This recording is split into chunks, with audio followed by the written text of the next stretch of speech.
அனைவருக்கும் மகேஷ் அருளின் அன்பு வணக்கங்கள். உங்களுக்கு கதை கேட்க பிடிக்குமா? அதுவும் சாப்பிடும் போதே கதை கேட்டுட்டே சாப்பிடுவீங்களா? நானும் அப்படிதான். ஆனா, இன்னைக்கு நாம கொஞ்சம் வித்தியாசமா ஒண்ணு ட்ரை பண்ண போறோம். அது என்னன்னா, நாம இன்னைக்கு கதை பேசிக்கிட்டே சமைக்க போறோம். அதுவும் எல்லாருக்கும் ரொம்ப புடிச்ச வீடே மணமணக்கிற மட்டன் பிரியாணி சமைக்க போறோம்.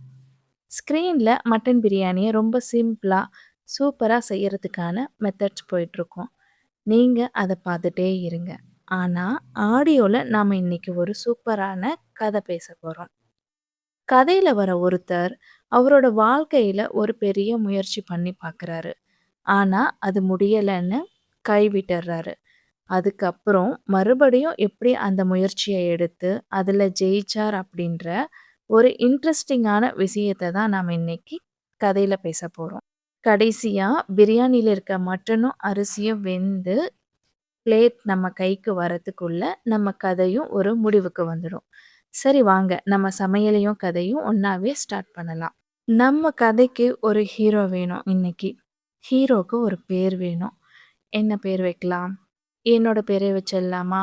மகேஷ். ஏன்னா, எனக்கும் ஒரு பிரியாணி ஸ்பெஷலிஸ்ட் ஆகணும் அப்படின்னு ரொம்ப நாளா ஒரு கனவு இருக்கு. ஸோ, இன்னைக்கு நம்ம பார்க்க போற இந்த கதையோட ஹீரோ பேரு மகேஷ் அப்படின்னு நாம வச்சுக்கலாம். நம்ம மகேஷ்க்கு ஒரு பெரிய கனவு இருக்கு. அது என்ன அப்படின்னா, அவங்க ஊர்லயே ஒரு பெரிய பிரியாணி ரெஸ்டாரண்ட் ஓப்பன் பண்ணணும். ஒரு பெரிய பிரியாணி ஸ்பெஷலிஸ்ட் அவர் ஆகணும் அப்படின்றது தான் அந்த கனவு. ஆனா, அவரோட கனவ நிறைவேத்திக்கிற அளவுக்கு அவரு கையில பண வசதி இல்ல.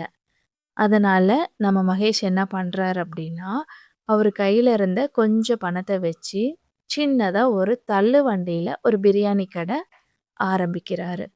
ஆரம்பத்துல ஒரு 5 பேர் அவர் கடைய கடந்து போறாங்க அப்படின்னா கூட, 4 பேர் கூட அவர திரும்பி பார்க்க மாட்டாங்க.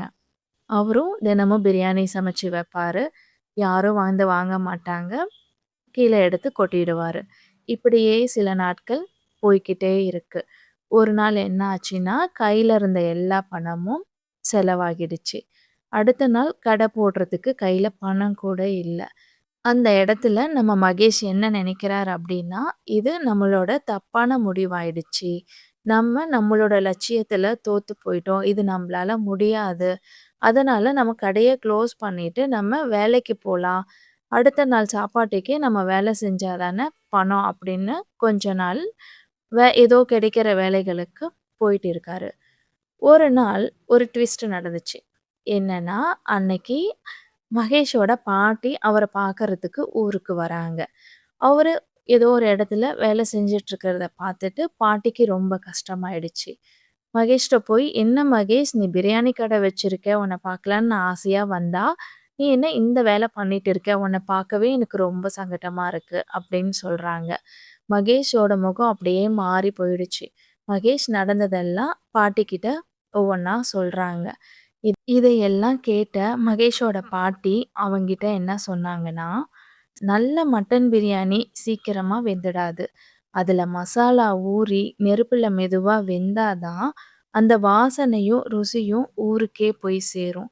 உன்னோட வாழ்க்கையும் அப்படிதான்டா. உன்னோட உழைப்புக்கு இப்போ தான் மசாலா ஊறிட்டு இருக்கு.